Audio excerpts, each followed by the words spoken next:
draft, you come up with better ideas. Good writers know this. They realize that their first draft is just, you know this literature, I think, that's just tentative. And Peter Elbow said it, in writing, meaning is not what you start out with, but what you end up with. Ideally, they will have done this in their primary language, and it won't be necessary, but some of them won't. So two things. Massive amount of reading to get the style, that's 99% of it. A little work with a grammar handbook, style handbook, to fill in those gaps left by acquisition, all open book. And finally, realizing that writing makes you smarter and that revision is not a sign of weakness, but is really where you learn new things. That's my view. Yeah, so for the last one you said, could you tell us how the monitoring process works then for writing? Yeah, the monitoring process works by getting to know a grammar handbook. That's really it. And it won't work unless you've read a lot, because people who've read a lot, as we have, when we're about to make a mistake in spelling or grammar or punctuation, we know it. We don't know the right form, but we know there's something wrong. And we know to look in the grammar handbook or the spelling dictionary, which I think are great things. If you haven't read a lot, you don't have a feel for style, that's not going to help you very much. You don't know when to use the grammar book and when not to. So I think we need a cushion, a pillow of an enormous amount of acquisition, and that cushion will support a little bit of conscious learning used as an editor. Without the cushion, though, the conscious learning is pretty confusing and pretty hopeless. Yeah, okay, thank you very much. Yeah. You're welcome. Now it's Kafande once again, I suppose. Okay. Just a second, we're deciding on who's going to be the next.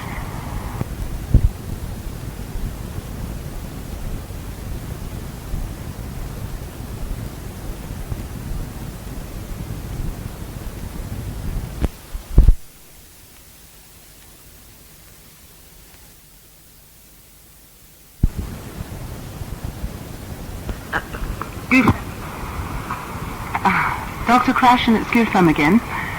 As language teachers, we would like to take into consideration the practical suggestions of what you argue to be the two discrete psycholinguistic processes involved in second language development, namely conscious learning and subconscious learning. Your faith in Asher's empirical work in successful language acquisition can be considered as some exemplification of the psycholinguistic processing operations. We can, therefore, talk about TPR in very practical terms. Another practical example is the use of group work, for which a psycholinguistic rationale is provided by Long and Porter, 1985. Long and Porter are in fact developing the comprehensible output theory advanced by Swain in 1985 and making pedagogical and psycholinguistic claims of great help to the practitioners. The question, after all this, is we would like to see your own practical suggestions arising out of your own empirical research or building on recent research in SLA. Okay. Let me go back over the fine points of the question. First of all, it's not just Asher's work that gives me such faith. Every time a comprehensible input method has been compared to traditional methodology in the research, not just Asher, but it's now study after study in the professional journals, comprehensible input has done very, very well.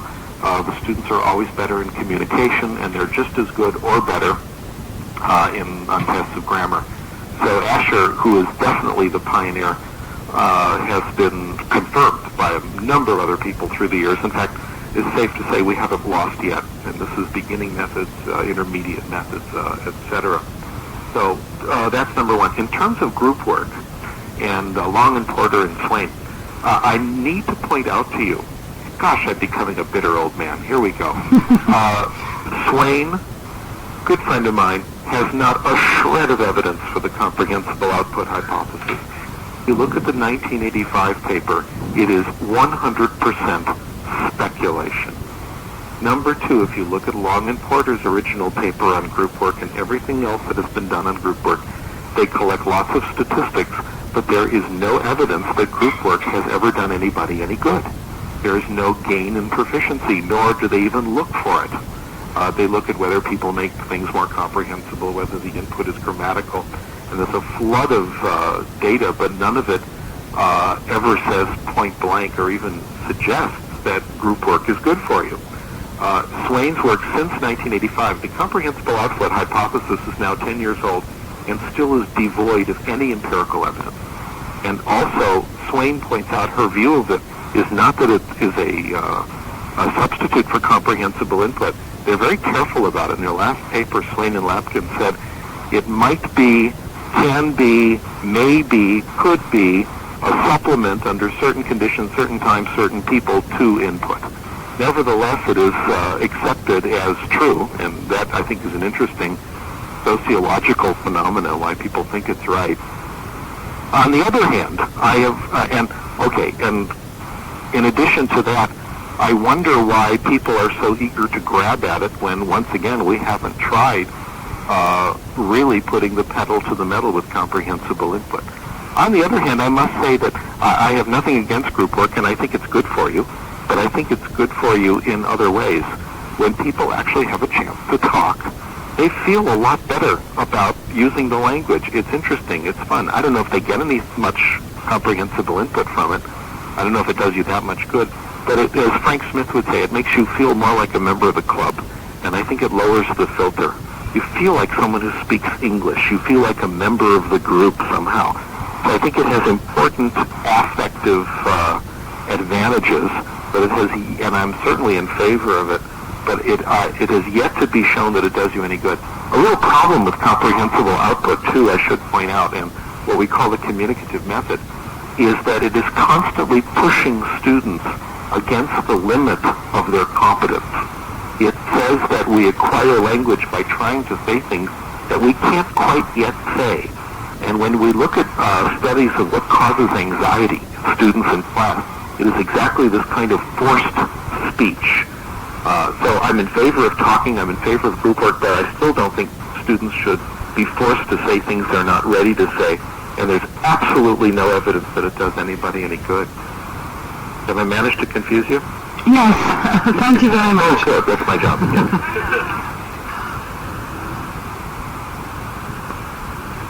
Over to you. This is Ryan speaking. In our military schools, we spent some time on teaching of grammar. We believe that learned competence will allow our students to get more input, more comprehensible input. We usually spend the time on grammar usually in the method of through grammar translation method. We teach the grammar in a separate class or in a separate hour in the same class. So we believe the use and the benefit of teaching grammar to get to allow our students to get more comprehensible input. Are we deviating from the natural approach path by emphasizing the role of learned competence in our applications? Okay. Theoretically, no. No, you're not. It is quite logical, and again, this has come up once a week for the last 20 years. It's a very interesting point. Can you use conscious grammar to make input more comprehensible? I think people such as we are do this. We do it occasionally. We don't do it as much as we think, but we do it sometimes. We recognize a verb form that's maybe at I plus 20 for us, and it does make the whole text a little more comprehensible. I think theoretically it can work. I think practically the time is much better spent in comprehensible input. If the text is so demanding that you need conscious grammar to figure it out, the students are much better off reading easier things. It means the text is too hard. Also, I think it is a virtuoso trick. It's stuff that we who are really into grammar do that normal people don't do very much. So I think, yes, theoretically you can do it, but I think the time is much better spent reading easier texts and letting people absorb grammar naturally. Again, as a footnote to this, I have to go back to what I said before, and that I think there's a role for grammar. It does several things. I think as, part of the handbook, as the monitor, as the editor, excuse me, it does have something to do with making our writing look better, look more grammatically accurate, and it's a worthwhile thing to do. Also, I think for some of our students, it's subject matter. It's linguistics, which they find very interesting. Some of them do, about 10%. And we find it interesting. So as subject matter presented in English, I think it's pretty good subject matter. But students should know that that's not the way we get fluent in language, get good writing style. The system is simply too complicated. You can only teach a tiny fragment of the grammar of the language. So does that make sense? Thank you. But I have still one more question. Sure. What do you think about the teaching of grammar in the native language? Can you tolerate that? What do I think of teaching grammar in the primary language? If you're going to use it as a supplement, as an editor, monitor, etc., to make your writing a little better, there's no harm. It doesn't matter what language you're doing it in. If you're going to teach it as subject matter, you do it in the second language, then the goals are completely different. But you got to watch out, because you could start putting in a lot of time on that, and you take time away from comprehensible input. Final question. Over to you. Considering the distinction between acquisition and learning, we wonder if there are any experiments or researches being carried out to test the neurobiological validity of the distinction between the two. Okay, I really don't know if there are or not, and I have to give you my position on this. In my foolish youth, I spent a lot of time on the neurobiology. And that was my dissertation. It was the left brain, the right brain, and the corpus callosum, and the whole business. And I think it's an interesting question for the university. And frankly, I don't care anymore. I don't care where in the brain it is. And it doesn't really bother me whether people get an exact anatomical correlate or even a physiological correlate. What we are doing is psychology, applied psychology. We want to know what works. And for the practitioner, and even for the theorist, it doesn't much matter. Cognitive psychology was defined as, by Ulrich Neisser, as cognitive psychologists are people who are not waiting for the single cell physiologist to work their way up through physiology and anatomy and have a complete explanation. It's good enough for us to say comprehensible input, language acquisition device, et cetera, et cetera. That's all the detail we really need in order to discuss practice. Now, the university question, as a university professor, I'm very interested in where in the brain it is and, what mechanisms, and I have no doubt that when the newer techniques of brain research are applied to language in the right way, that we will have answers, and that we will be able to show up, where in the brain this is going on or what systems are involved. But as the other part of me, someone who deals with students in classes and making life better for teachers and students, it really doesn't matter. So I'm less interested. It could be in the elbow and it wouldn't matter. It's still the same mechanism. Does that make sense? Thank you. Okay, now the 10th and the most important question. We have at ELT Conference, International ELT Conference at Army Academy on June 27th and 28th. Is it probabilistic for you to come?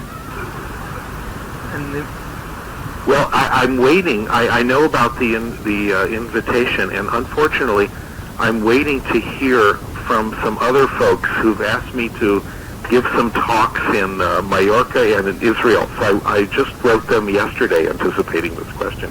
I would love to come, and we could continue the discussion. But I won't know for a little while.